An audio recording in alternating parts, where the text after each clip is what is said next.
Ladies and gentlemen, welcome to the Vox Podcast. Michael, Carl, Erie, Timothy, John, Stafford, coming at you live from Central Ohio and Northern California. It is a delightful day today. Weather update, 60 and sunny. Tim, how about you? 60 and sunny, and you guys were just buried, right? Like in snow? A few days ago, yeah. Oh, yeah.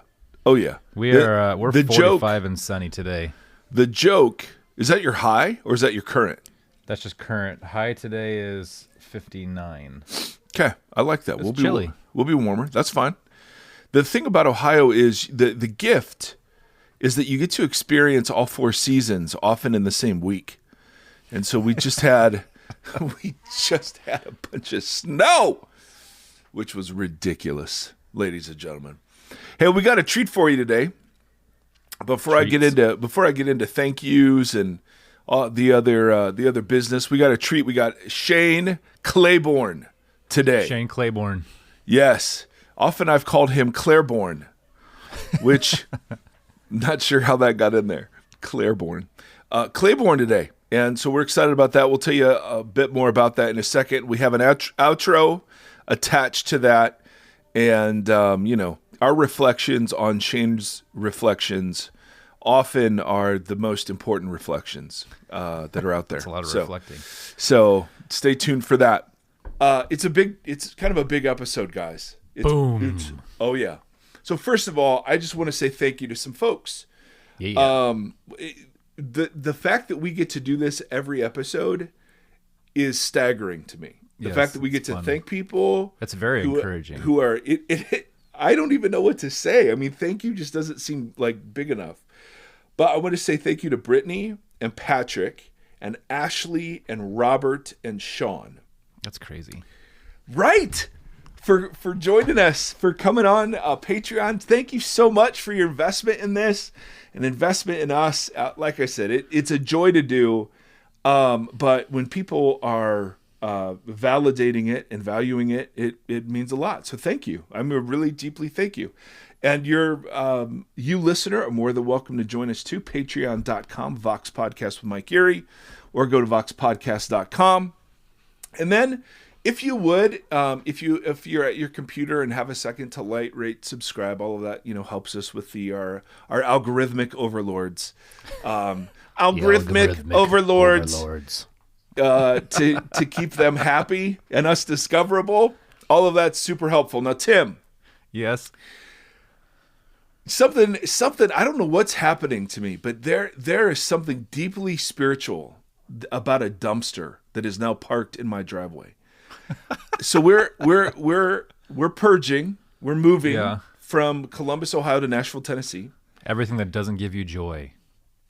Oh, but so much gives me joy. That's the problem. That's my problem. That was what was her name? Marie Kondo? Yeah, and that was the big rage pre-pandemic, maybe. I can't remember. But I don't know. Get rid of everything that doesn't give you joy. But I'm somebody who makes everything sentimental. So I look at everything. I'm like, well, this gave me joy at this point, and this gives me joy now. And my wife's just like, get rid of it.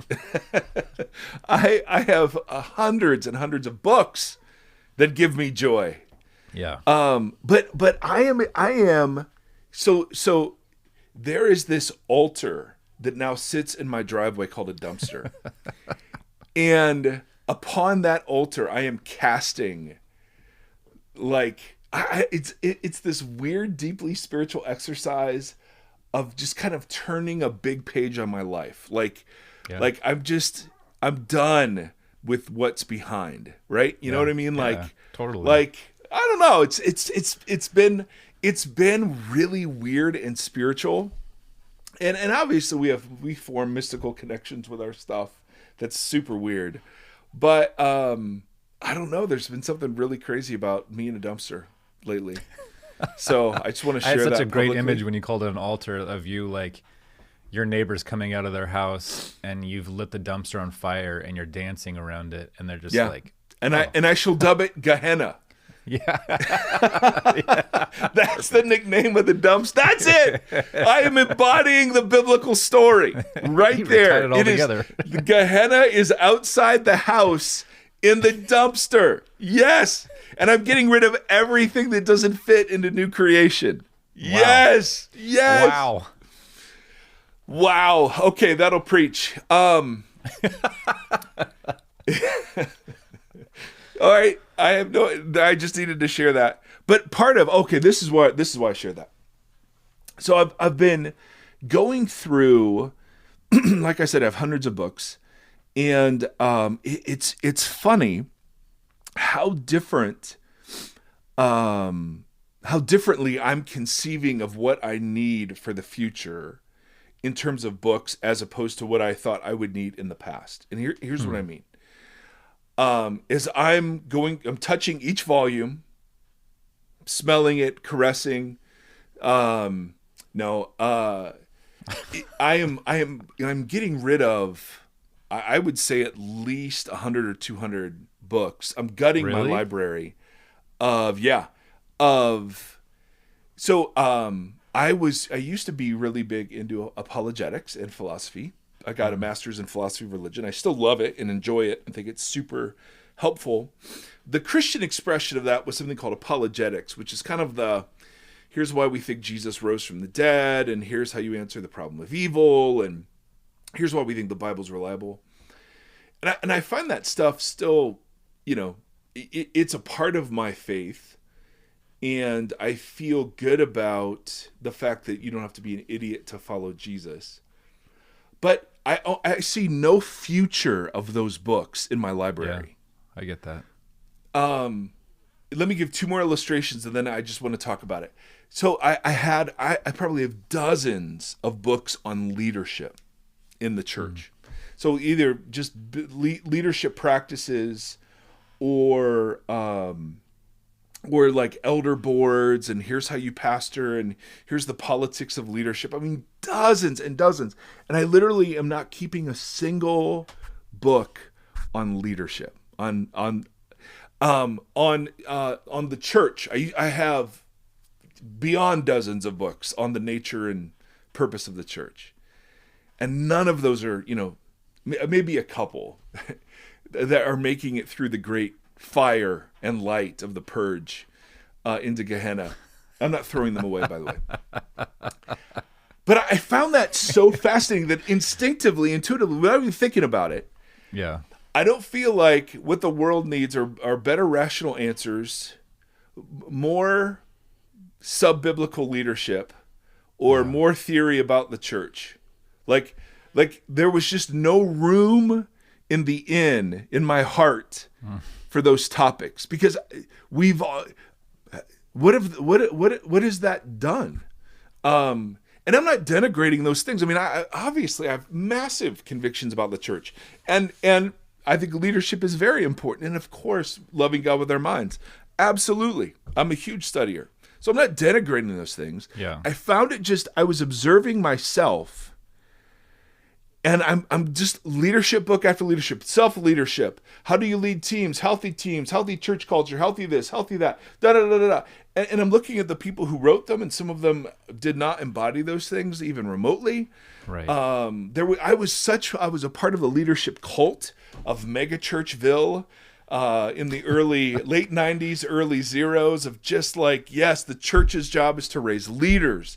Yeah. And I'm just finding all of these meetings I was in about different ways of leading, and here's the biblical Jesus model of leadership. And I mean, it's maddening. And all of it, I was just like, I don't want any of it. None of it seems important anymore.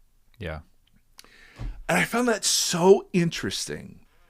Now the reason, I think, is church leadership. Let's just throw all of that horse shit out and start over, because clearly we have created a monster that is anti-Jesus. So let's just start there. Secondly, none of our church books did anything to really invigorate our imagination about what our churches should be. Yeah. Thirdly, the world couldn't give jack crap. People aren't leaving the faith because they don't find it intellectually satisfying. People are leaving the faith because it doesn't resemble Jesus at all. Yep. So I'm sitting here and I'm like, what do I need? And this is all symbolic, of course, but what do I need going forward? I need embodied mentors who are doing stuff. Yeah. That's number one. Yeah. Number two, I need help in being healthy. I don't need leadership. I don't need a healthy leadership culture, although a harmful one matters. I need to know how to be a healthy human being. Yeah. Yeah. Totally. And I have a lot of work to do, therapeutically, spiritual discipline wise, Bible study. I mean, all of that. I need help with that. But that seems like the most important first step, right? Is people who are in positions of leadership realizing that they have so much room to grow. Totally. You know, like that there's a road, that road ahead is still long, and there's still so much to learn and embody. There's just so much humility that's missing from leaders. Well, there certainly is in me. I can't speak to all of them, but it Well, I certainly didn't want to just call you out, so I was trying to broaden it a little bit and just say all leaders need some humility. Totally. I mean, how the heck do you have a platform in a healthy way? I mean, Right. they're just there's just, I don't know. The books, and it's just fascinating. The books for me have always been places of comfort, challenge. I do so much in my head, and that just doesn't matter as much. And I'm all the disclaimers. I'm not denigrating church or leadership or theology or apologetics. I'm just saying I found it fascinating that in the future I envision about what my role is and the role that is most healthy, it has almost nothing to do with those things. Yeah. And I would hazard a guess that for my 17 and 15 and 13-year-olds generation, those aren't the things that they're going to be really wrestling with. And so, I don't know, it was just such an interesting thing. But it brings me to why we wanted to talk to Shane. Yes. Because Shane is, he's somebody who just his mere existence and approach and manner of life he doesn't have to open his mouth, but it calls into question. It provides a prophetic, calling out of the assumptions that I use to kind of just, and the assumptions I make that generally sort of drive my life forward. Yeah. And so, we're always talking about people we'd love to talk with. And Shane, of course, is known as an activist around pro-life issues and broadening that definition, and red letter Christians, and some incredibly great stuff. But he's like, when you just sit and talk with him, you're like, this is somebody I want to pattern my life after. Yes. Like a mentor in the way of Jesus. And I've had a t-shirt for like 20 years that I won't wear because I'm afraid to ruin. It's this old, I don't know, I found it at a thrift store, and it's like a stained glass picture of St. Francis. And he's like got the birds flying around him. He's feeding, but on the back it says, "Preach the gospel whenever possible. Use words only when necessary." Mm-hmm.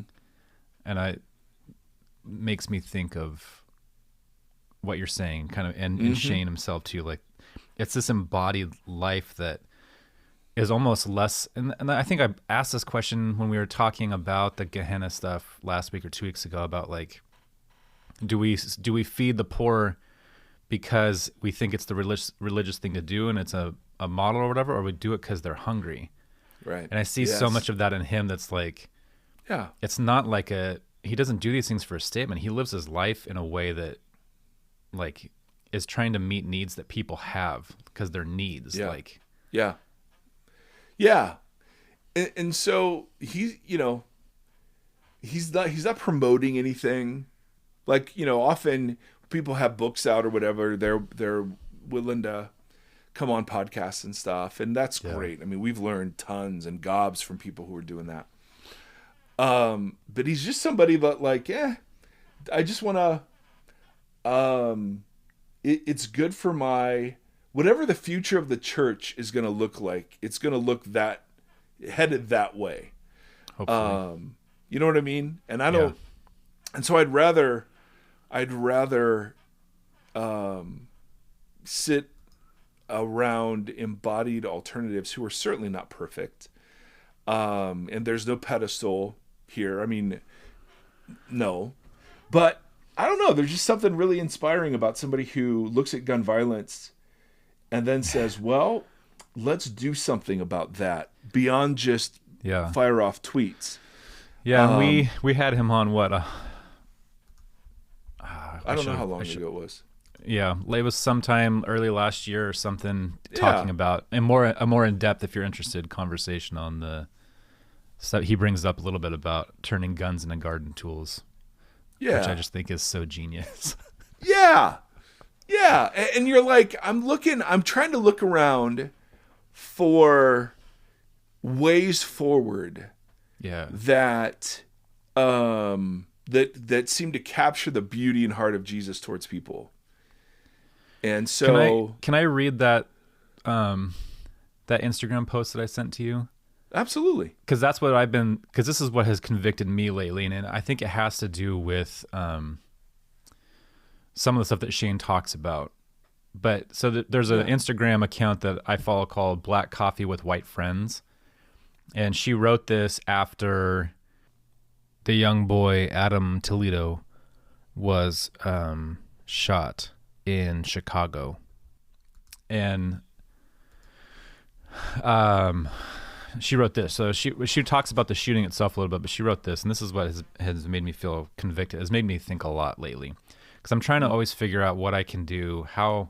What should I be doing? What's my posture? I'm tired of lamenting, and I'm tired of holding space. I want to find a way to be part of the healing and part of the change. And so she says, "Dear White American Church, the 10% tithe, at least the tithe I called for in my last post, has nothing to do with what's in your bank account.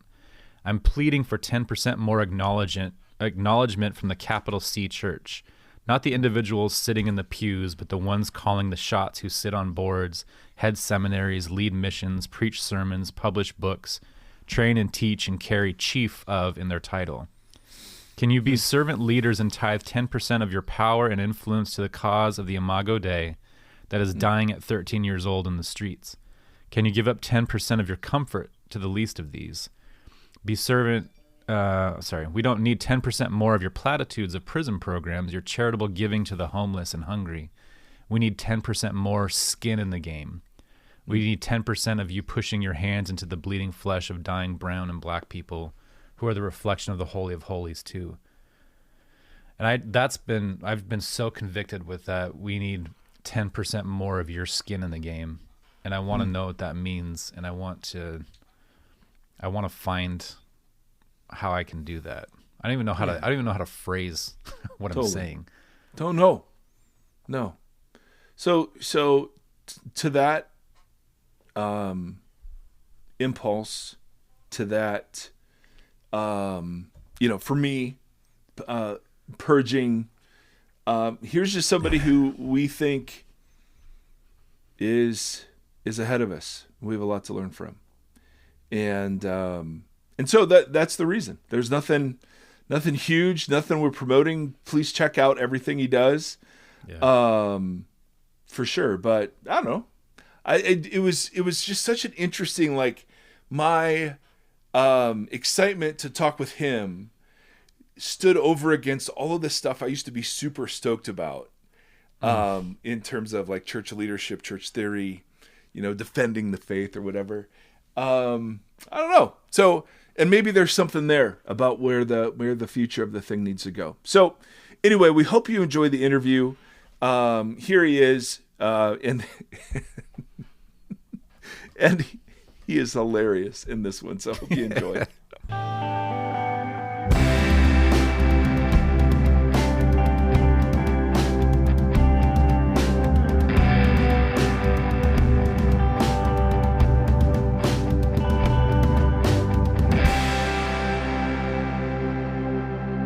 Ladies and gentlemen, this is awesome. We got Mike, we got Tim, but we got Shane Claiborne. who is coming at us live from his mother's house, from his childhood home in East Tennessee, and from his old room, correct? Yes, sir. Tell me about it. Tell me some of the mementos that are still there. I'm going to just tell you, I am glad that this is not one of them video things, because I got my gymnastics pictures. I was a child model, so I got some modeling for Levi's jeans. I got a little, here's what y'all are going to love. I got Dolly Parton. Yeah. Her, Saint Dolly. Glamour shot, and it says, "To Shane, love Dolly," right there. Sign that for me. Got a little thing Mother Teresa signed over here, but I thought you'd like Dolly Parton. You know even more there. But yeah. Sure. In order of priority. I had a green mohawk for a little while, so I got a picture over there with that. But I got all my little things I've been given over the years. So yeah, man. It's so great. I was a gymnast, so I've got lots of trophies from. I was the Tennessee state champion in gymnastics. You were not. What? Hot takes. Dang. Like an onion. All right, let's just start. Let's just stay with young Shane for a second. Things that you loved in the 80s that you would be semi-embarrassed to admit to now. Oh man, total like 80s rock bands. You kidding me? Yeah, come on. I mean, Bon Jovi. That was my first concert probably. I had to take my mom because I was too young. So my mom, my friend John Lowe, and I went to the Bon Jovi Cinderella concert. Oh, yes. Yeah. And oh man. So other things I miss about the 80s. Is that what you're saying? Absolutely. Oh, yeah. Oh, had some Cyndi Lauper, had some Culture Club going. Had, there you go. The cassette tapes. I probably still got some of them here. Shopping malls. We went to shopping malls back then. I don't think we really have them anymore, but shopping malls. We had, a drive-in theater here. We had so good. They called it professional wrestling, but it really wasn't that professional. But you could pay like $5, and everybody chewed tobacco, but we weren't really allowed to do that. So we had sunflower seeds. You'd pack in your jaw and spit them like you was spitting some backy. Yeah, that was it, man. I still got my fly fishing rod back here though, and I love. My folks live on a lake, so it's beautiful. I love fishing, and I grew up on the water, so I like wakeboarding and all that funky stuff. Yeah. So good, so good. There's something about our childhood home. It's just great to have our stuff. So is your room pretty much the way you left it? Yeah, pretty much. I love it. Yeah. I mean, there's some embarrassing things in there. Oh, I went to clown school. You saw my email. So I went to clown school. So I have some shoes up here, clown shoes that are made by Leon McBride, Buttons the Clown, one of the most famous clowns in America. If you don't know him, you should be ashamed. I don't know. But, I'm ashamed. Frosty Little. I mean, I went to like one of the best circus schools. So I still, do a little juggling and unicycling. My wife got me stilts for Christmas. So rocking that, man. I have nothing else to add. I mean, I'm good. I was trying to think of things that you don't normally talk about, and we've stumbled upon a trove of interesting nuggets. This is fantastic. Got a lava lamp over here. That's fantastic. Yeah, totally. Mary Lou Retton. Do you remember Mary Lou Retton? I met Mary Lou Retton. What? Yeah. I could be making this up in my head, but I feel like she came to one of our competitions and like gave us like pep talk and whatnot. But it's been a long time. But totally remember Mary Lou Retton and Mitch Gaylor and Bart Connor. Gymnasts in my day, man. Totally, dude. I was unaware of gymnastics until Mary Lou Retton, and I was like, oh, whatever she's a part of, I'm gonna be a fan. They made her a part of like the Saturday morning, like the. Oh, I remember. Yeah. Yeah, Mary Lou, man. That's all I'm gonna say. And then I became a swimming fan with Summer Sanders. She was from Stanford. Anyway, all that is to say, I would go through Olympic crushes every Summer Olympics. I would kind of have an Olympic crush, and Mary Lou was the first, but that's neither here nor there. Shane, how are you? What's going on? What sort of good trouble are you causing these days, my friend? Well, I am. So I've been in a little different rhythm, and I'd planned this before the pandemic even. My wife and I have this school bus. This is a thing, turning school buses into tiny houses. They're called schoolies, right? So we've got a school bus. It's like a rental car. They turn them over pretty regularly, but they're well maintained. They usually have low miles. So we got this school bus for real cheap, and this other couple had renovated it, and so it's got solar power, compost, and toilet. We've done a little odds and ends on it, but it's pretty awesome. So we're living in a van down by the river. There's one I miss. I miss old Chris Farley. Chris Farley. Yes. Oh my goodness. Yeah. So we're living in a school bus and loving it. So we've been kind of popping back and forth from North Carolina, where my wife's from, to Tennessee here, and we got our blacksmithing stuff. So you probably know we've been taking donated guns and turning them into garden tools. And again, this is all audio, but there's one of my shovels. So we got shovels here and rakes. I've been making crosses, and so my wife's a blacksmith too, so we've really been enjoying that. It's kind of good to do something with your hands, like physical in the pandemic, and so that's been a great little craft for us. But it's a good skill we've been learning, and it's very healing. Yeah. It's like I'm always like knocking out a wall of an abandoned house in Philly. We fix up these abandoned, but it's the same thing. It's kind of the same feeling when you just beat the crud out of an assault rifle, especially like in between news stories of mass shootings. So it's been good for my soul, man. Yeah. Has it been the travel? You a lot of your ministry comes from proximity and place. And so as you've been kind of going back and forth with that, and especially in the middle of the pandemic, what's that been like? Have you developed community in each of those places that you kind of fall into and attach to when you're there? And then when you go somewhere else, you're with another crew of people, or how's that work? Yeah, man, in some ways I feel like just incredibly blessed with community in different places, because we spent 25 years in Philly, right?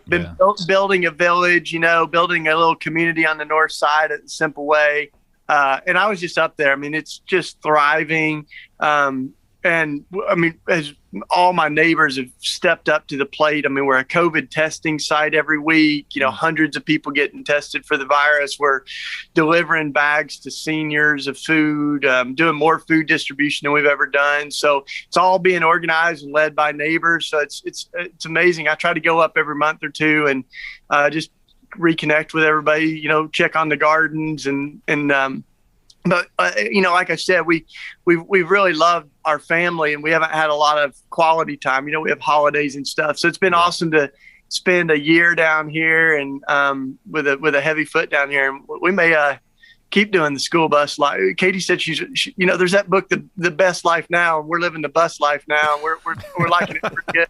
So, yeah. And so you can literally just start the thing up and move it. Yeah. I mean, this isn't awesome. Yeah, this is an RV plus a what are those double wide sort of apartment things they throw up everywhere. I mean, this sounds kind of amazing. So yeah, little blacksmithing shop on the back. Of course it does. The original school bus door. You can put it on the thing where it pops open, and if the zombies do attack, you're set up. I mean, you're set up pretty well. You can forge your own survival gear. I'm a imaginary zombie prepper. So I'm always thinking, okay, if the zombies do attack, where's a good place to go? And your bus has just added to my list. So. Well, we kind of look like we're those, what do they call them? The like apocalypse preppers, or whatever, survivalists. Like, yes. I got a pile of guns that you wouldn't believe.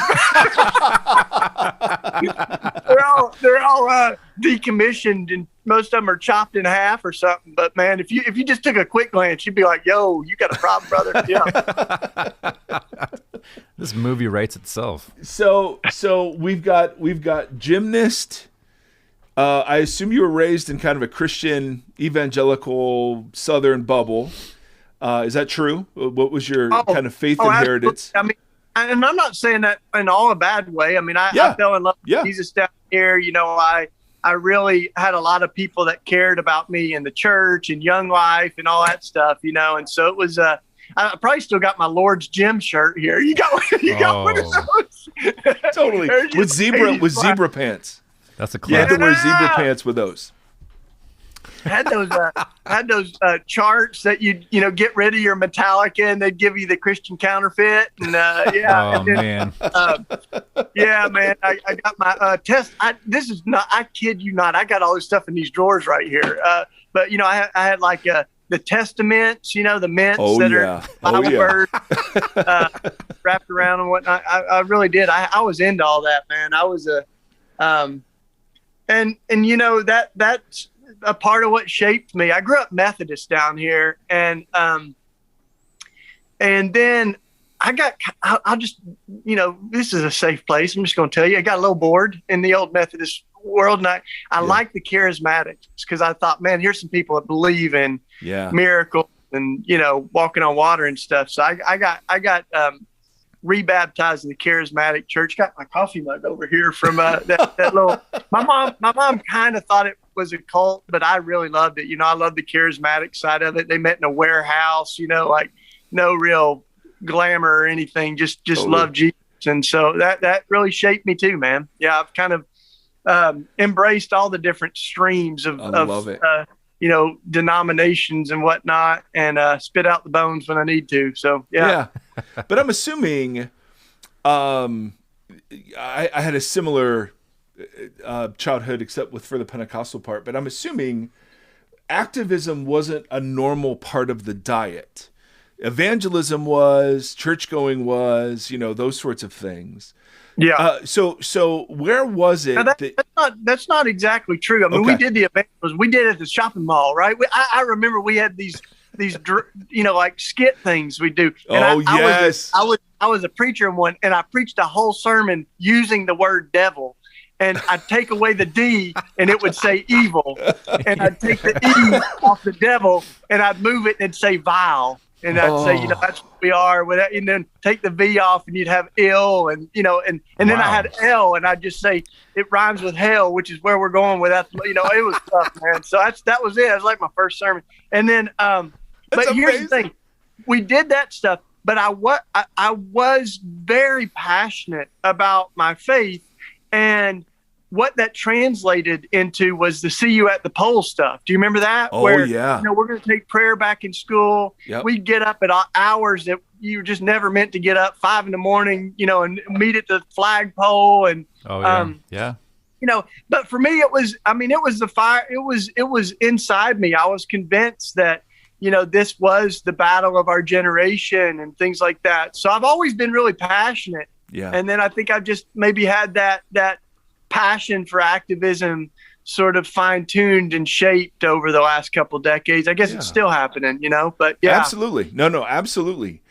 And yes, I thank you for clarifying, because there is a great deal of activist energy in evangelical culture. But what was it that sort of began to poke holes in that inherited subculture that opened you up to realize, there are things that are happening way beyond evil and devil that and saving souls that kind of concern that are of concern to Jesus? Well, I started to see some pretty disturbing contradictions. And for instance, I'm just going to put this out there. Like, my high school was the Maryville High School Rebels, and we had the Confederate flag draped on everything. I mean, it was on our walls and murals. It was on our lunchroom trays. Wow. It was on like the Confederate flag, this was on our football uniforms, everything. So the first time I can remember reckoning with that was when I went to college and I put my high school yearbook on the shelf. My friend, my floor mate saw the Confederate flag and was like, dude, what's up with that? That's not cool, man. Wow. And we talked, and I began to see, the residue of slavery and racism and some of that, the finger, the footprint that still has on our theology and on the church. So I think that was probably the beginning. And then, out of that, I began to really rethink how narrowly we've thought about what it means to be pro-life in terms of just abortion. So, the death penalty, gun violence, a lot of those things began to get on my radar because I saw how inconsistent our ethic was. We say that we're pro-life, but we would be more accurate to say anti-abortion or pro-birth because, as on almost every other issue than abortion, we were on the wrong side of life. We were the biggest champions of the death penalty, the biggest gun owners and gun kind of enthusiasts. And I grew up with that. I grew up with guns. I grew up for the death penalty. So I had to rethink, some of the holes in my own theology. And a lot of it, like you said, man, had everything to do with proximity. When gun violence has a name and a face, when racism has a name and a face, when someone who's LGBTQ that's been really hurt and excluded from the church, or when, now knowing people that are on death row, people that were wrongfully convicted and sentenced to death, all that makes these issues more than just stuff you debate in sociology class. Yeah, no, for sure. And how do you... So for a lot of people, I don't know if you see this. I see this a bunch, where people wake up to matters of justice and they're so crushed by the failures of the church, they end up leaving the faith really altogether. And we see loads of people doing this, and I think I'm totally sympathetic to the impulse. You, however, have kept a really centralized view of Jesus, a high view of Scripture, hope for the church. You've somehow been able to see the worst of the church and yet retain some sort of hope. How has that worked itself out? We don't despise our beginnings because they led us to Jesus, right? But we've, in your case, you've certainly outgrown or grown beyond some of those things. So how is it that you've been able to sort of deconstruct the bits and pieces and spit out the bones, but still, what is it that is compelling you to hold on to the bits of Jesus and Bible and stuff that, I think a lot of us are tempted to give up on? Yeah, it's an interesting question. There's a couple of reflections I guess I would throw into that. Is one of them is the most, however passionately we invested, we were kind of invested in evangelicalism, is about that often reflects how passionately we deconstruct, and so I think that there's a lot of people that were they were the Bible thumpers, they were the fundamentalists, and now their deconstruction is basically demolition. It's tearing down the house. I want nothing to do with it. And yet for me, I think what was helpful for me was that I began to see a landscape of a kind of spiritual landscape that was a whole lot bigger than just the version of white evangelicalism that I grew up in, right? I began to be deeply disturbed, as my friend, Rachel Held Evans used to say, that the same people that led me to Jesus led us to Donald Trump. That was deeply troubling, right? And yet, I saw outside of the most toxic kind of versions of evangelicalism a whole beautiful landscape within the Black church, within the Latino church in Philadelphia. For a long time, I went to Iglesia del Barrio, Church of the Neighborhood, a little congregation in my neighborhood. So there were a lot of places that were giving me life outside of the kind of very disturbing kind of narratives of Christianity. And I think I also began to realize that we got to do more than just deconstruct. a lot of this progressive circles I'm in they feel kind of like post-evangelical therapy groups, and I think there's a space for that. And I'm not trivializing the pain that and trauma that folks have experienced in the church, but like I think like the 16-year-olds on my block in North Philly, they don't need to deconstruct John Piper.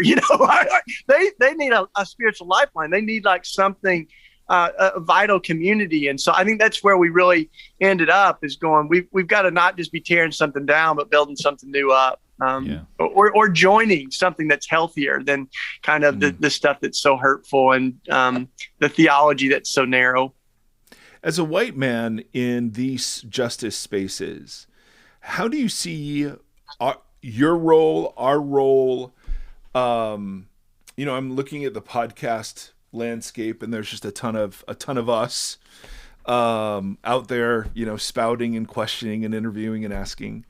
What are you observing about the part that we have to play as culture almost leads the church in some ways into repentance and lament? How do you wrestle with that personally, or if you do? And then secondly, where do you see a role?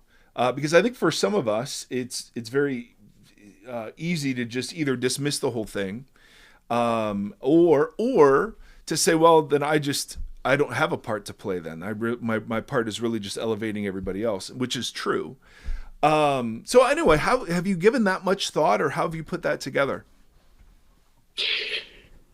Yeah, I guess one of the starting point for me is recognizing our social location, our social, kind of our own identity as whoever we are. But, speaking as a white person, sort of realizing that a part of what we're dealing with is a mythology of racial hierarchy, that some people have access to privileges because of the color of their skin that others don't have access to. So reckoning with that becomes really important, because there's nothing worse than one of the definitions of entitlement I use is when someone's born on third base, but they act like they hit a triple.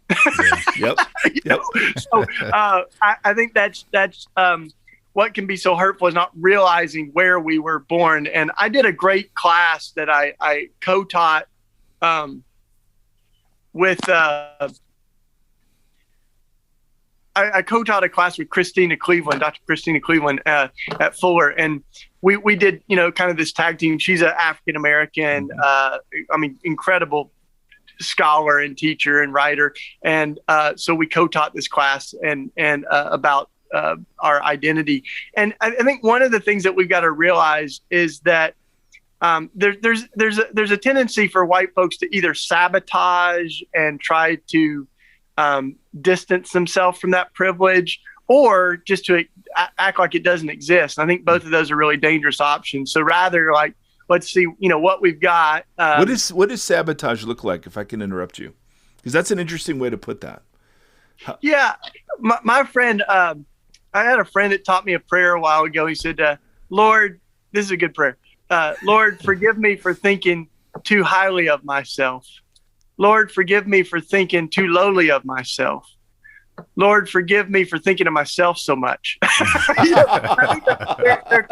There comes a point where you sort of are able to locate where you're at, and then like move out of that space, and think about, okay, so I think there's some things that I really needed to do as a white person, as a male, as a person of privilege, is to be careful about the narrative of in our neighborhood, for instance, that this is not about a bunch of outsiders coming in to save a poor neighborhood, but that's the way the narrative can often be framed. And that's a kind of a paradigm for missiology or missions work that we often have. And it's very damaging. So, one of my neighbors who's a pastor born in the neighborhood, he said, sometimes people tell this story in a way that gives you all clout while robbing other people that are born here of their dignity. He said, all your peers think you're a hero for living in Kensington. All of my friends think I'm a failure because I didn't move out of this neighborhood I was into. So those things, to wrestle with that becomes important. Even things like, the language of voice for the voiceless. I'm very hesitant on some of those ways that we framed our mission, right? So because sometimes we've been we've tried to step up and be a voice for the voiceless when people actually have a voice. And rather than grabbing the mic, we would do better to hold the mic, right? Or to amplify the voices that people are not listening to. So a lot of the work that I do, that's kind of how I've tried to posture myself. I do events around gun violence and the death penalty, but almost all of them have people that have been directly impacted that are, their voices are at the center. So that's, I don't always do that perfectly, but that's what we're really aspiring to do. And then to come alongside folks that have been impacted by injustice and to add our voice, to that, the choir of sort of justice voices that are there. How do you, as we've had to re-engage as the pandemic, is going however it's going, we've seen this new wave of gun violence, staggering almost daily. How, and I know this is like the total wrong way to ask the question, but I don't know a better one. What are practices and habits that keep us from growing numb and exhausted? And I would imagine banging away on assault rifles is a pretty good place to start with that, right? As you're working with your hands. But for you personally, I mean, this is an issue obviously you've been talking about for the last several years.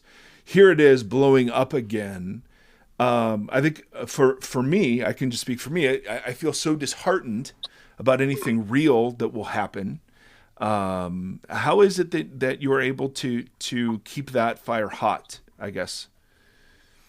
Yeah. A couple of things is, when I talk about beating on the guns, I was sort of, I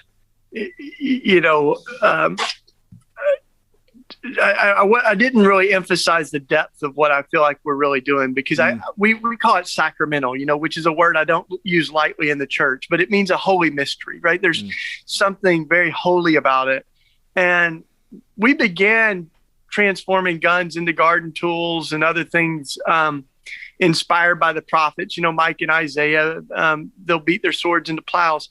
But, we thought about the symbolism, but I don't think we fully were aware of how powerful it is to honor the grief and trauma. So, we did this in 40 different cities all over the country every night, transforming a gun from that community into other things and donating the plows to community gardens and churches, things like that.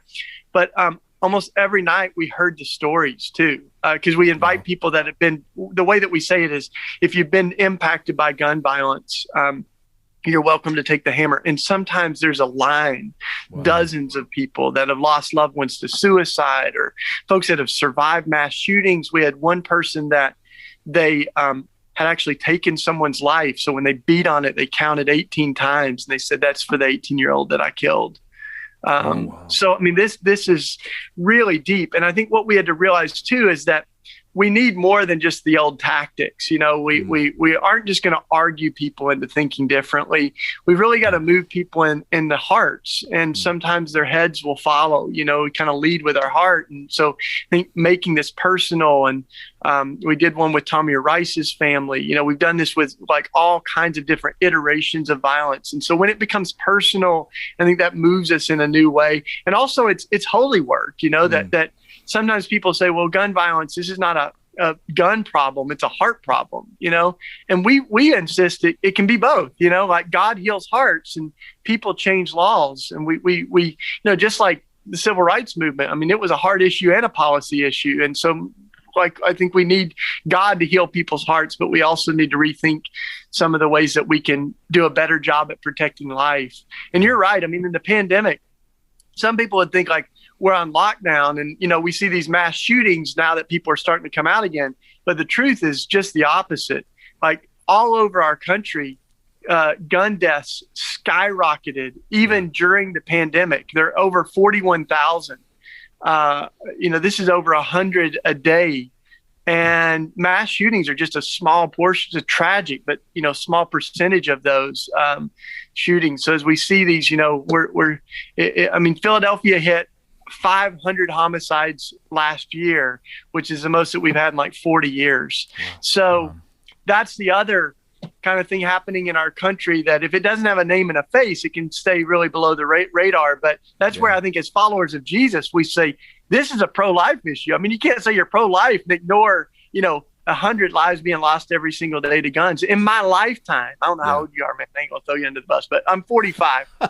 And in my 45 years, we've had more gun deaths in America domestically than in all of the wars, all the casualties of wars, in all of our wars in American history combined. Yeah. So that's massive. And suicide's a big part of that. I believe that there's a whole lot of things that we can do to prevent gun suicides and, gun homicides. So that's how we've sort of been wrestling with it. And, we've done a lot of virtual events, but even when the Boulder shooting happened, my friends at Raw Tools did a memorial and a vigil across the street, and a gun melting was a part of that. And then, some of the families of those whose loved ones were killed that dropped by. There's a Mennonite church across the street from where the shooting was. So I think we've got to keep our hearts sensitive, and one way that we can do that is by continually remembering the lives that have been lost, the names and the faces, and even the numbers, of those who are being killed right now. Yeah. Shane, man, thank you. Thanks for being with us. That's always thought-provoking. Absolutely. So there you have it, ladies and gentlemen. The thing I love, in a lot of ways, I mean, anytime you can talk about Dolly Parton, I'm in. I don't really. No, I don't know. I love Dolly. I remember my mom watched 9 to 5, like the movie. That was my first exposure. But the thing that Shane, I don't know, both mirrors for me, but also challenges me in, is the continual expansion of what it is to be pro-life. Like for me, I mean, I very much grew up the same way, that abortion was wrong, but death penalty, war, immigration laws, like tight immigration laws, like all of that was okay. And I never really began to see the, inconsistency with some of those, or at least for me, it was very uncritical. It was just like, oh, okay, well, this is what Christians believe. Right. It wasn't until I started studying ethics in grad school that I realized, the death penalty isn't just a closed case for Christians. And then that popped open, we had a guy named Matthew Sorens come to a church I was working at, and that popped open the immigration debate, and all of a sudden I realized, oh my goodness, to truly take the Imago Dei seriously in people. And then I started reading pro-life feminists who were not only arguing, for the life of the unborn, but for the mom who, in circumstances that were catastrophic, felt no other option but to terminate the pregnancy. And what does it mean to advocate for them? And then just recently, you're seeing this data that's coming out that's saying pro-life, at least for some, is just a cover. It's just a shibboleth.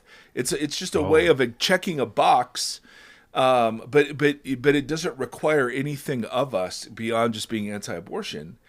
And so I've when I hear Shane, I echo that increased awareness of what a consistent pro-life ethic for me biblically turns out to be. And it leaves me very not comfortably fitting into any political party. Yeah. And he'd mentioned this, and we're gonna title this episode Misfit Tribe.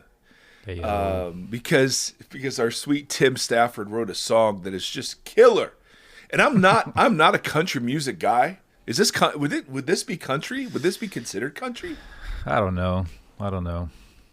Well, it starts country-ish. Yeah, and then it ends country-ish. And then, but there's something else in there. There's a little poppier. It's a little more upbeat. Yeah. So I really like it. And Tim explores some of the themes of just not fitting in well anywhere. Yeah. It's a song I never put out. It's just been sitting on a hard drive, but I'd like to finish the record someday. Well, just along the lines of like having creativity be a part of the response of and we had that poem couple. Mm-hmm. I've got a couple episodes ago. I've got a couple other poems too I need to look at. Is that true? Yeah. Oh, that's great. I love it. Yeah. I love the creative response to these things. You know, it was interesting. You mentioned Matt Soerens, and I saw him in the tweets. The tweets? And he, because Biden had made promises about refugee reform and letting more people in. After the last 4 years, we kind of capped things off. And then he didn't increase the numbers, and it was Matt Soerens and a couple others that like got into the fray, and Biden shifted gears.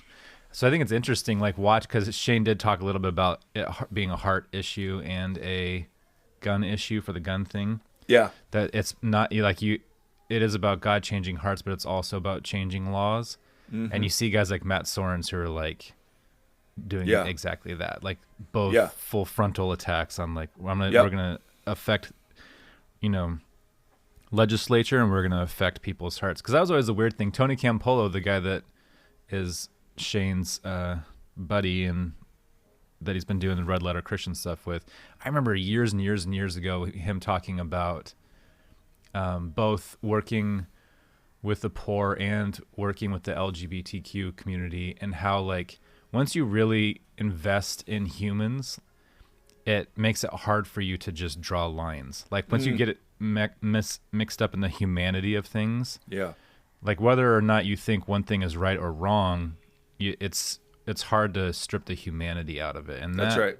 I think we all need a healthy dose of that. Absolutely.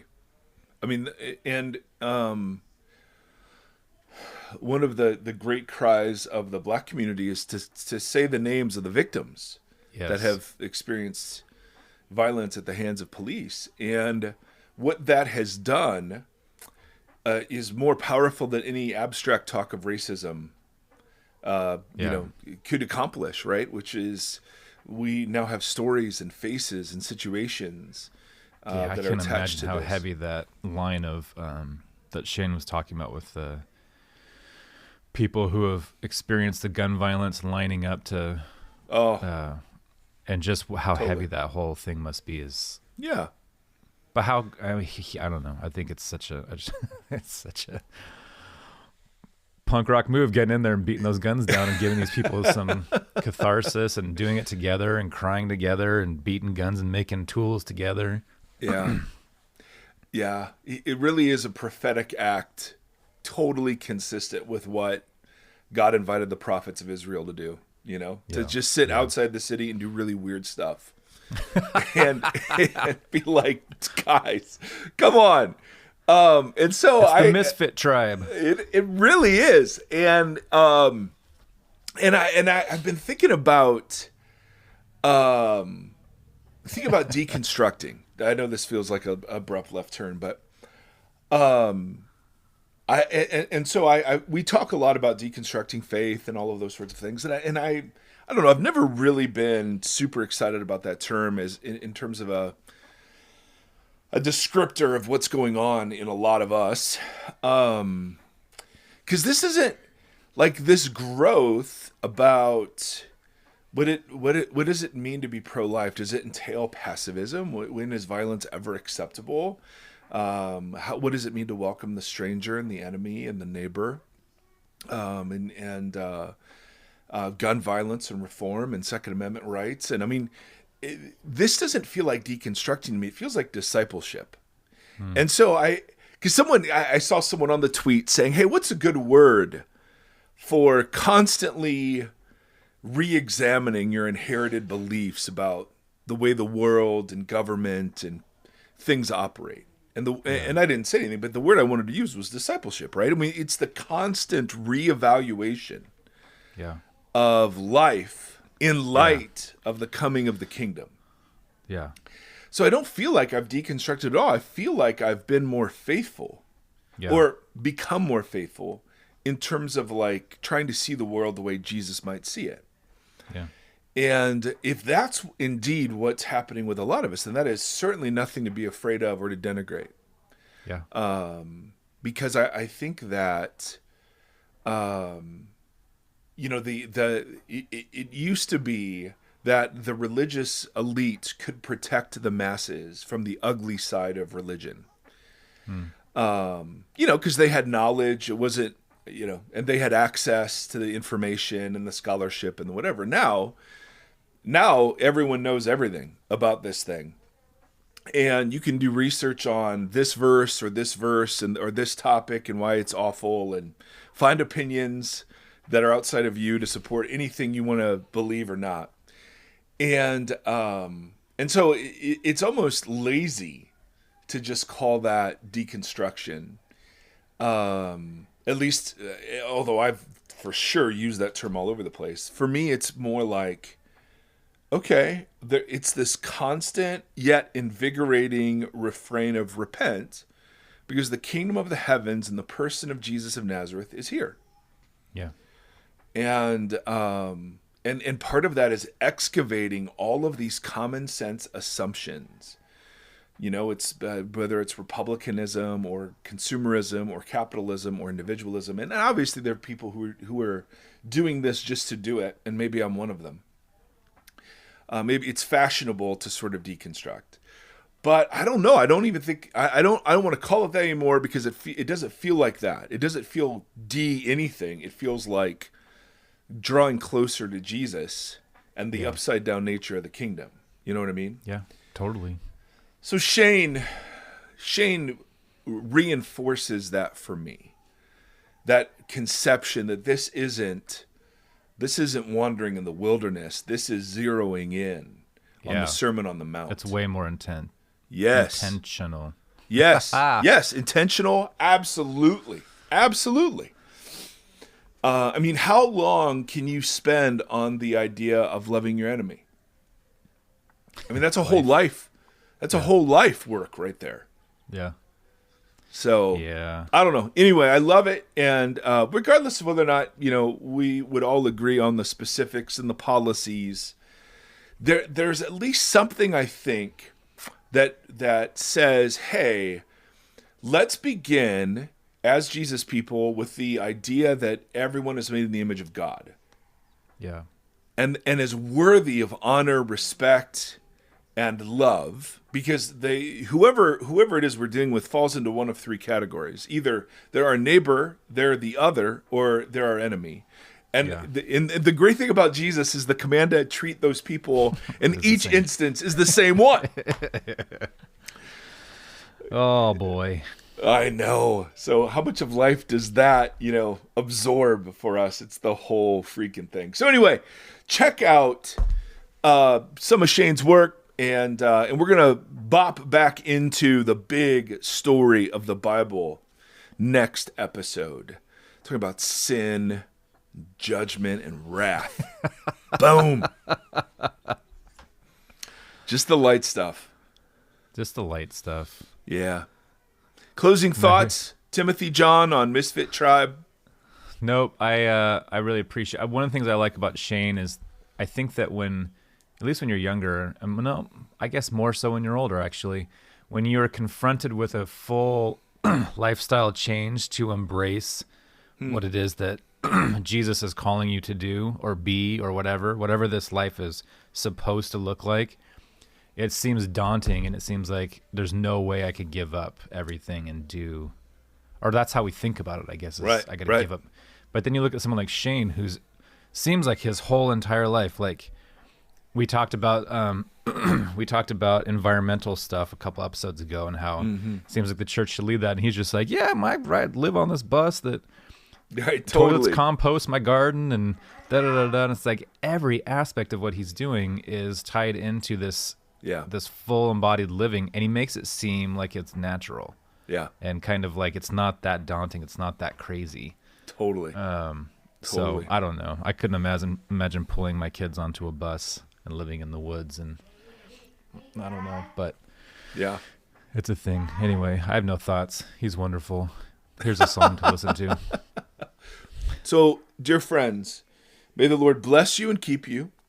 May the Lord shine his face on you and be gracious to you. May the Lord turn his face towards you and give you peace in these days. And we want to just play Tim's song kind of as we go out.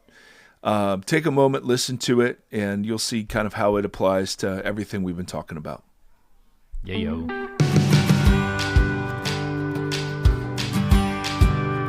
It's hard to see on bended knee with everyone standing around me.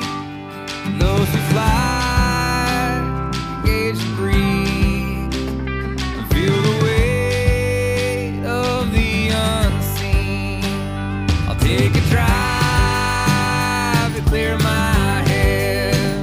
I can't escape all this sense of dread. I am one, but we are all. Our voice is small, can you hear it call? 'Cause we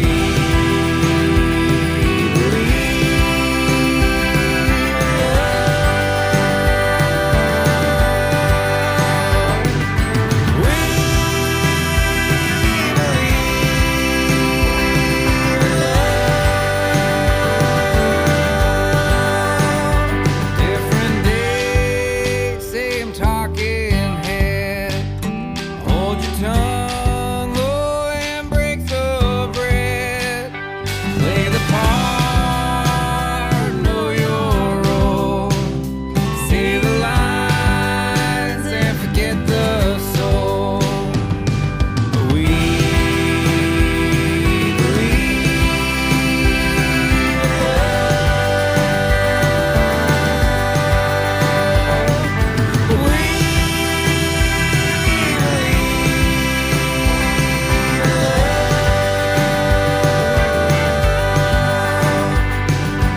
run what we know and find a place to call home.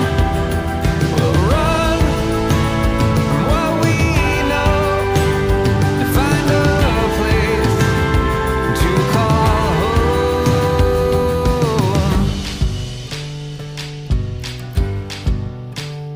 Gridlock